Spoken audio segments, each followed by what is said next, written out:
नमस्कार, मी स्नेहल धर्पणकर. SP9 मराठीमध्ये आपलं स्वागत. तर पाहुयात ही विशेष बातमी.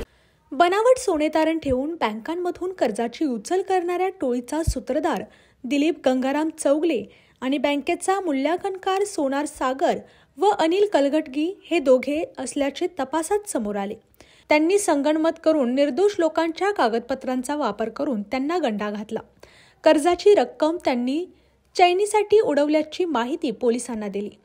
युनियन बँक ऑफ इंडियाच्या शाखांमधील बनावट सोनेतारण फसवणूक प्रकरणात पोलिसांनी अटक केलेला दिलीप चौगले हा सराईत भामटा आहे. कर्ज थकल्यामुळे बँका नव्याने कर्ज देत नाही. पैशाची गरज असल्यामुळे माझ्याकडील दागिने तुमच्या नावावर तारण ठेवून कर्ज घ्या.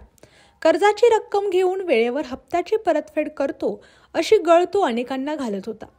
मुलगा आजारी आहे, बायकोचे ऑपरेशन आहे, नातेवाईकांना पैशाची गरज आहे अशी अनेक कारणे सांगत बनावट दागिने तारण ठेवण्यासाठी ओळखीच्या लोकांना भाग पडत होता. कर्जदार मिळाल्यानंतर युनियन बँक ऑफ इंडियाचा अधिकृत मूल्यांकनकार सागर कलघटगी यांच्याकडे तो कर्जदाराला पाठवत होता.